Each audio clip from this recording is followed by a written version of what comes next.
Okay, so we've looked at why God allowed Solomon such Tom Brady success as a young king.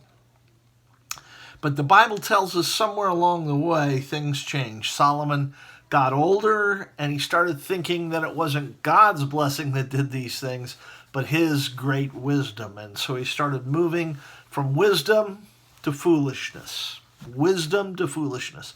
Remember our thesis? He began as a genius at age 15 and a bitter man at age 55. The Bible uses a term, sometimes translated half-heartedness. That's what Solomon became. He became a half-hearted follower of Yahweh. We can see this in Ecclesiastes. He wrote that book obviously later in life. And in it, he's attained all this amazing financial blessings and palaces and wives and concubines and animals and knowledge and all these things. But he says, when he looks at all of it, it's all vanity, vanity, vanity. It's meaningless to him. In fact, he uses the phrase in the book of Ecclesiastes, it's like chasing after the wind. It doesn't lead anywhere. You can see this in some early things. We already looked at one thing. We noticed that he spent 7 years building the temple of God, one of the 7 wonders of the world. It's amazing. But then we notice he spends 13 years building his own house.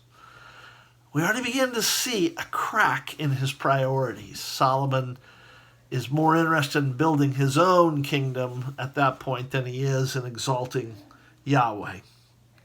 We also see this in chapter 3. You can see in chapter 3 of 1 Kings there that even though God has been explicit, do not go back to Egypt. That's what I freed you from.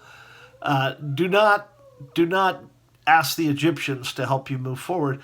Guess who Solomon marries as his queen? An Egyptian. An Egyptian of all people. All the people he could choose from.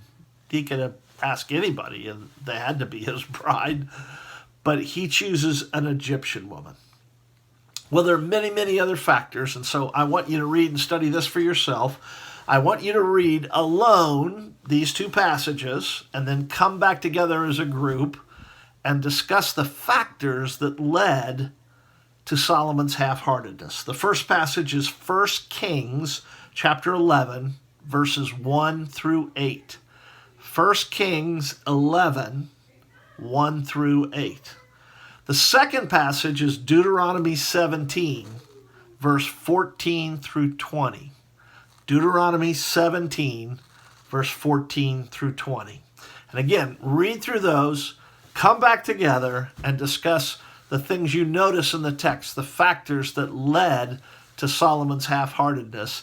And you might want to discuss, how does this happen for us? What leads so many people who call themselves Christians to be half-hearted in the church today?